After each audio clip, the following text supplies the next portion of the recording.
Oh, I think we just got into the countdown. If you if you got a leak of any kind in your house, they will clean it up for you. Michael Robert and his team, more than 70 5-star reviews on Google, based in Boca Raton, but they service the entire Tri-County area, all the way down to the Keys, where I just came back from. That's why I look like a tomato. You can find them again at Water Cleanup of Florida on Water Cleanup Florida on Twitter or at WCUFL.com. Again, get the work done in advance, but they can take care of it afterwards, and they'll work with you with the insurance company. Water Cleanup of Florida, 561-408-7835. All right. Again, I'm Ethan Skolnick. You can follow me, Ethan J. Skolnick, on 5 Years of Sports. We got Alex Donno. You can follow him at Alex Donno. And we've got Alex Baumgartner in Edmonton. He managed to make it there. Took him a couple of flights. Good work by him. I was wondering about that because this has been some of the worst weather, like outside of actual hurricanes. This has been just brutal these last couple of days. All the flooding and everything. My God. Yeah, who goes to the Keys to escape it? But that's what I did. Usually we're going the other direction. Everybody's coming north. I came back to my apartment in Fort Lauderdale, and thankfully I didn't leave the window open. I was freaked out about that the entire 4-hour drive home. You just never know. But Alex is in Edmonton, where the weather is also rainy, actually, and he was there for morning skate today. Barkov is going to play tonight. Tarasenko is going to play tonight. So the Panthers have a real good chance to go up 3-0 in this series. But we're going to put this into a greater context, as we tend to do here on the show. And Alex, I mentioned this on the last episode. The Miami Dolphins came in 1966. The Heat came in 1988. This became a 4-sports town in 1993 with the Panthers and the Marlins. So what I decided to do real quick, and I might have gotten my math wrong, but I think I got it right, was to go from the year that the season starts. Okay, so for instance, we know that baseball seasons are complete within the course of a calendar year. Hockey and basketball seasons break over 2 years. And football seasons are supposed to break over 2 years, but alas, we have the Dolphins. So I went through these to say, okay, which of the teams had the best season? And in most years, it was fairly clear. I tried to judge it based on how deep in the playoffs each team went, because obviously that's what matters the most. Now, we know obviously in baseball for a long time it was harder to make the playoffs. So that works against the Marlins a little bit, although I don't know that it would have made a hell of a lot of a difference in most of those years. But here's what I came up with. And I think this is instructive because there may be a little bit of a changing of the guard here in this town. So since 1993, if you start from the 93 or 93-94 seasons, the Miami Heat have clearly been the best team in town 15 times. Wow. It's a lot. They've also been arguably the best team in town, or one of the 2 best teams, 4 times. So in some of those years, it was them and the Panthers. In some of those years, it was them and the Dolphins. Okay, like for instance, last year would have been a split, right? Because the Heat and Panthers both got to the final. So that's a share. That's a share. 2008 was also a share because both teams made the playoffs, lost in the first round, the Heat and the Dolphins. So I gave them a share for that. The year 2007, I will acknowledge, I gave it to no team. If you remember, if you lived through that year, not only were the Dolphins 1-15, the Heat were 15-67. The Panthers were bad. The Marlins were bad. I couldn't award it. There were 2 years that the Panthers didn't make the playoffs, but honestly, they were the best of the 4 teams. That's 2017-18, 2018-19. Although you could argue for the Heat in either of those, I probably should have. So I'm actually going to say that you might actually have, it might be more like 4 to 6 Heat shares. So we're talking about 20 up to 21 of the season since 1993, which is, I mean, what are we talking about here? 31 seasons, 21 out of 31. Basically, the Heat. There are only 4 seasons where the Dolphins were clearly the best team. I just want to say that again, okay? Since 1993, Kingsport down here, supposedly the Regal franchise. I've got 4 years. I've got 94, 2001, which didn't even end that great, 2002, which didn't even end that great, 2016. Those are the only years I could come up with. And the reason for that is when the Dolphins have been better in recent years, the Heat have been better than them. Right. So I that doesn't even count. And the reality is the Panthers have been better than them the past 2 years also. So the most I could actually give the Dolphins was 4 clear wins and 3 shares. Okay. The Marlins have 2. That's it. 2 times they won the World Series. That's it. 97, 2003. And for the Panthers, like I said, if I gave them 17 and 18, which I'm backing off of that a little, you really can only argue that this is the second time in their history that they've been the best team. And I've got to go back to 2014-15, which was a down year for the Heat after Braun left. That's really the only other one. So I mean, Now, what again, about what about 96 when the Panthers made the Stanley Cup Finals? What did the Heat do? yeah. And the Oh no, Dolphins do that I'm year? sorry. I'm sorry. I gave that to them. That's right. Okay. Okay, So yeah. well, no, it actually counts as 95. It actually Oh, counts as I see. Because 95 95, 96. Yeah. Yeah, so I gave them 95 and I gave them barely 2014. And again, I'm backing off of 17 and 18 as I look at the Heat. I kind of think the Heat and the Panthers were flat on that one. So I'm actually going to say Heat and Panthers both. Neither of them made the playoffs. They were both okay. They were both better than the Dolphins, and they were both better than the Marlins. So I mean, this is unusual. Like to have a year where the Panthers are the best team. Like, or anybody but the Heat is the best team, honestly.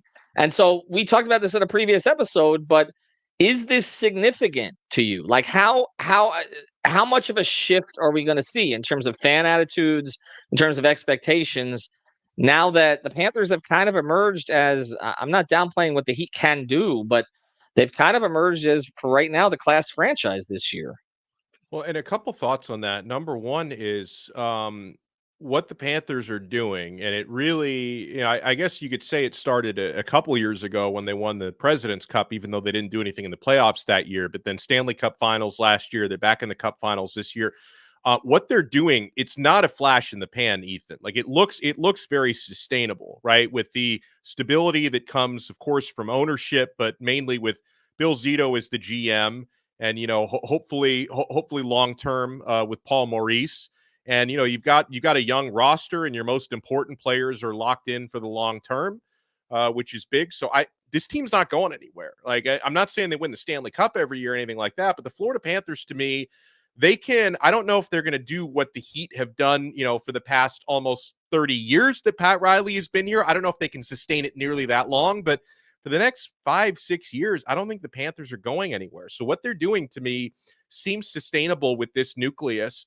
Obviously, you'd probably know better than me, but I'd love to see if the Heat can start changing their narrative back around in a positive way. I tend to give that franchise the benefit of the doubt for obvious reasons, but if you look at the Dolphins and the Marlins, and I'd hate to directly compare the two because the Dolphins have obviously, for all the issues they've had, they're obviously better run overall than the Marlins, but they do have something in common where a lot of chaos and instability at the top. The Marlins way more so, obviously, but if you think about all the general managers, all the previous failed ones, I think the jury is still out on Chris Grier, even though he's been with the organization forever. He's made some good moves. This is the longest sequestered jury in history, Donno. There's never been a jury sequestered this long. It's like the OJ jury. Well, I'll try to wrap it up quickly, but you think about all the failed GMs and all the failed coaches the Dolphins have had, and an owner who obviously means well, he just hasn't hit the right buttons throughout his tenure. And then the Marlins, their owners haven't meant well, but it's been the thing that they've had in common is chaos and instability at the top, whereas the Heat have been the most stable organization, one of the most stable organizations in American professional sports. And I think the Panthers may be reaching that point where they're finding that stability. So long and the short of it is, I don't think it's a coincidence that you're seeing the Panthers now claiming that top spot and why the Heat have been in that top spot for so long. Yeah, no doubt. And I wasn't rushing you. I was rushing the jury on Chris Grier because that, like I said, that's the longest sequestered jury in sports history. I see what you mean now. I see what you mean. Yeah. No, I wasn't. Look, no, you take as long as you want. We've taken long enough on Chris Grier, I think, at this point. I mean, I think, I don't know. I mean, and I'm not against him. I at some point you got to win a playoff game. I mean, whatever the circumstances are, you got to win a playoff game somehow. But that's kind of where they're at. And again, looking at this list, I mean, it does speak to, I mean, look, the Panthers are not going to match what the Heat have done. Nobody in this town is probably going to match what the Heat have done other than what the Dolphins did before the Heat came. I mean, that's really the only thing. I mean, Shula's stability until everybody wanted him out in 1995. if you look at the consistency, again, it's difficult to compare with the Heat because they were a new franchise and Pat hadn't arrived yet. I mean, Pat arrived when Shula left. Pat arrived with Jimmy, basically. I mean, if you remember the cover of Sports Illustrated, famously before Sports Illustrated became all AI, that's kind of what you were looking at there was like, okay, you had these two premium people, Riley and JJ.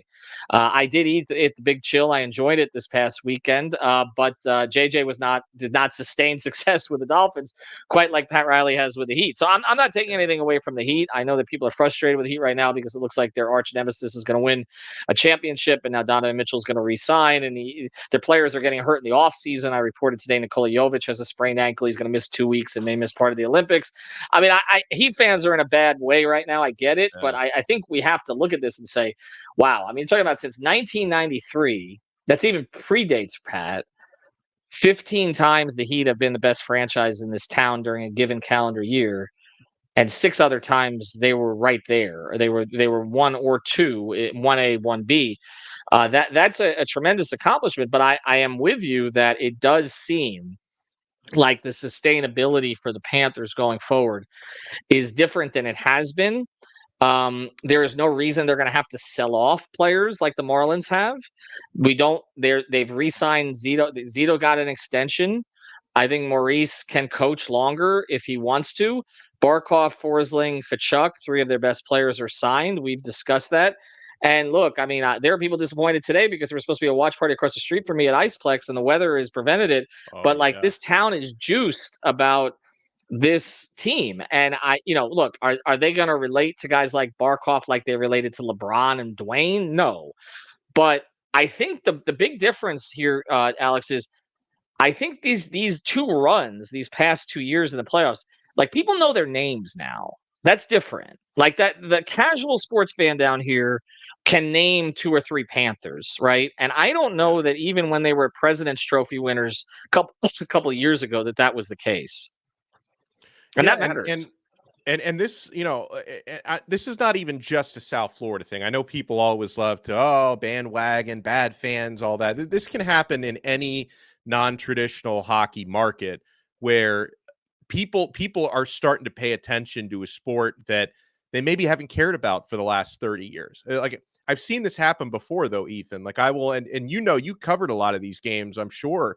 I will never forget everybody talking about the rats and going to games, throwing rats on the ice bed. And obviously they still do that to this day. It's not the same as it was where you could throw it after every goal, but how this town caught fire in that run where they didn't even win a championship, but they got to the final round in 1996 and people got behind hockey. And then of course, the organization had a long lapse and a lot of inconsistencies over the years, but there's no, and I see it already happening. You see the building full. You talk about the excitement for the watch parties at the Iceplex. Like people in this town, people in any town like to support a winner. And when the Panthers are doing that and it's a fun team and it's a good story, absolutely. It's changing the culture down here. Like Ethan, when that run was happening in 96, I mean, I was a kid and that was like a perfect time for me to get into hockey because, I was obsessed with the Mighty Ducks movies. And then suddenly I've got my South Florida hockey team is out there,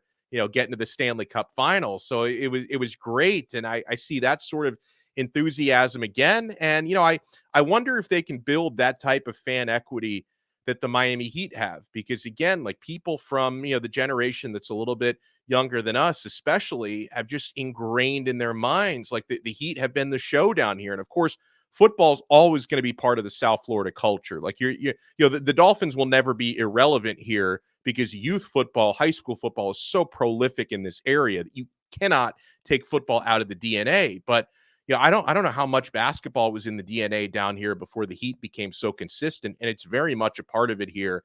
I don't see why hockey can't be the same way because I already see it happening. Well, the other advantage for them, and then we'll get to our sponsor in a second. The other advantage for them is they have their own county. I mean, that's they have we I joked about this is going to be the first ever parade in an outlet mall, but it's probably going to be on Las Olas if it happens, honestly. So if anybody, I don't have a view of it anymore, but if anybody needs a place to stay, I can rent a room out for $1,000 if anybody just wants to stay the night before the parade, make a little extra money here. But look, They have their county. Like they can become, in a lot of ways, the move to Fort Lauderdale from Sunrise, in terms of at least their offices and kind of where they're focusing their attention in terms of watch parties and nightlife and all that kind of stuff. Honestly, most of the players live east. Yeah. Most of them live in our area, in my area over here. Remy says Broward County has a chance to win 2 championships in the year with Panthers and Inter Miami, which is funny because Inter Miami, of course, is in Broward County right now. Eventually, the Panthers will have it totally to themselves when Inter finally goes down there. Start in Yeah. Las Olas, end at Rainforest Cafe. I don't. Then you got to take 595. I'm not sure that you want to go out that direction. Right. So we'll see. I maybe up and down Federal Highway. That's getting a little crowded over by Sunrise. But yeah, I mean, I think when we look at the totality of, they have an opportunity to kind of create these new fans, and you talk about 96, but Scrudlin and Mellenby and Van Beesbrook and Dave Lowry and Billy Lindsay. And these are guys, I mean, they come back and people know them. And then there's this like 30-year gap. And for the Dolphins, there's a gap too. There's like Marino, Pat and Sam and Zach and Jason. And then like, there's really nobody they want to bring back after that group until like the Cam current Wake, group, right? Right. Like there's like 3 guys. Okay. Like I always just talk to Seth Levitt about this when he was trying to bring players back for his podcast. And I'm like, there's like a decade that you don't need to bring anybody back from there. The Panthers now have a new generation of players, some of them not so new like Barkov, but that people are latching onto. And I think what we're also seeing is you don't need to be that charismatic. Like Barkov is not publicly charismatic, but he's likable enough. And I feel like that is, that's enough. Like people respect the way he plays. You don't have to be Jimmy Butler. I mean, Kachuk has that. Okay. But Barkov doesn't. But I don't think it matters if you win. Like you said, people care. Yeah. And there's also this weird, and we saw this with Dragic as well, where there's this like sports tourism thing that happens where it's happened to me 2 different times. I'm at Sawgrass Mills Mall before a Panthers game in recent years. And, if I'm wearing like Panthers gear and I meet people from Finland who like made a whole vacation around coming to watch Barkov play, right? Like they find a time, there's a couple home games, they go to Sawgrass Mills, they buy all the whatever goods are cheaper here than in Finland, and they go watch some Panthers games. I'm sure that, the same thing was happening with Slovenians with Dragic, but it's like, it's not, it's weird where sometimes for a while, maybe people in other parts of the world appreciated the Panthers more than a lot of South Floridians did, but now the secret is out. Yeah, it is. And like you said, with Dragic, it was all the Slovenians took over that building. And then, of course, when Luka came in, they did too. But one of the arguments about the Panthers has always been that if they had too many foreign players, that people here couldn't relate. But winning changes all of that. And I do think that you've got enough guys on this team now where there's personalities attached to them. And people know Bennett's going to be chippy, and this, I mean, they just know right up and down the roster kind of what these guys are. And also the coach has charisma. And the general manager talks. And I think that matters too. Like we talk about Chris Greer. That's one of my issues there. McDaniel's now the face of it, but but the general manager, like Bill Zito, is out there. Like he's representing his team. Again, we've talked very little about the Marlins here for good reason, because there's nobody they want to put out there at this point. Like there's nobody that anybody even wants to hear from. I felt like with Kim Eng, there was like an opportunity for that, and they were leaning into that. And then obviously she's gone. And I don't think anybody wants to hear from Peter Bendix right now. I mean, he deserves some time to kind of figure this thing out, but nobody wants to hear from Bruce Sherman. Nobody wants to hear from Bendix, just like nobody wanted to hear from previous ownership. All right, someone you do want to hear from, our friend Jose, 305 jersey. He's got a bunch of new stuff dropping, but here's a little about him. Hey, it's Ethan Skolnick for the 5 Reasons Sports Network. We've got a great new sponsor that fits with us perfectly. It's called jerseys305.com. That's jerseys305.com. This is your home for dead stock and vintage jerseys from the Heat, Panthers, Dolphins, Marlins, and the other local teams. Their mission was born from a passion for wearing jerseys of the old styles and the past players. Jerseys 305 aims to make every fan stand out from the crowd with unique pieces that you don't commonly see anymore. Maybe 10, 15, 20 years ago, but not today. And Jerseys 305 was created by the fans, for the fans. They're diehards just like you. In fact, they're probably listening to this episode right now. So check them out. Jerseys 305, their partnership with 5 Reasons Sports, celebrating with a 10% discount on the next purchase using the code 5 at checkout. Unlock your exclusive savings on the entire vintage collection. All right, so before we close here, I'm going to be bringing on Alex with on playback here. Alex Baumgartner, one of our many Alexes in the network, at 4:50 Eastern. So go to playback.tv/5RSN. How are we feeling? How many? Oh yeah, he did get robbed, no question. Rebby's right. Like Zeta was third, Dallas GM was first. I mean, I don't. What else you want him to do? He added Tarasenko. He replaced Duclair with Rodriguez. That worked out. I mean, they've just every time we're like, oh, they're going to lose too many guys. They find a way to figure it out. And we'll see what happens with some of these free agents, Ekblad and Reinhart, and obviously some of these this offseason. Alex, how do you see this playing out? How many did they get in Edmonton? I think they split. I'm obviously very, very encouraged to hear that Barkov is going to play tonight. That was, if people watched the episode we did 2 days ago, there was a lot of doubt surrounding that coming out of that Game 2 dirty hit that he was on the receiving end of. So I'm relieved to hear Barkov plays, but it's still like there's going to be so much urgency from that Oilers team. They're going to get one of these games. Like for as confident as I am, the Panthers are going to win this and probably in 5, the Oilers are going to take one of these 2 games at home. The question is which one. But Ethan, I do have the guts to take Florida Panthers on the money line tonight because they're in the plus money for the first time in a long time because they've been favorites in most of the games they played in the playoffs. So I had Panthers, I think it was like plus, I don't know, it was plus 112 or something, and not much, but plus money. I will take it. So I am riding with the Florida Panthers tonight, even though I do feel like Edmonton's going to take one of these 2 games at home. What do you think? Yeah, I think Edmonton gets this one, and I think Florida gets the next one. But again, we're sort of guessing at that point. I'll just say this: Florida's better. They won with fewer shots. They won with more shots. It seems like when they want to pick up their level, they can. With Edmonton, they are so reliant on 2 guys. McDavid is fantastic, obviously, but Florida has held him in check, at least in terms of scoring and assists and leading to actual goals.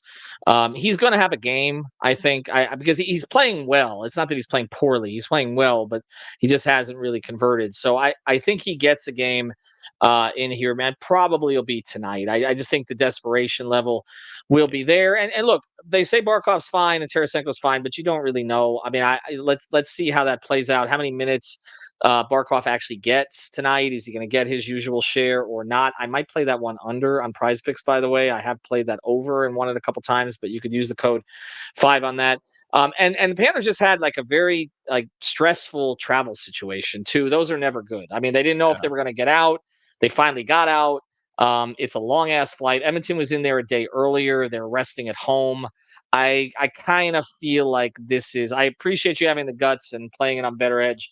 Use the code 5RSN, but I kind of have a feeling that this one is an Edmonton game, and then I think the Panthers get the next one, and I think they come back, and I think they wrap this thing up in 5. I just think they're better. I think they're better. I think they're worthy Stanley Cup champions, and I think, like I said, we're going to have a parade between the Burlington Coat Factory and the Express Men somewhere of the other day. So if they still have that, and that's a long route. I mean, if you go from one end of Sawgrass Mills to the, I've been lost in there a few times. That's a long parade route. Lost. My daughter had to get a map last time we were there. We were there 2 weeks ago. We literally got a map, and we ended up right back where we were at the beginning. Oh my god! If you just made a single one, you make one wrong turn, your whole life ends. Yeah. Anyway, thanks, Alex. We appreciate it. We're going to be on playback, but a fun episode here, and we appreciate everybody who joined us. Have a good one, everybody.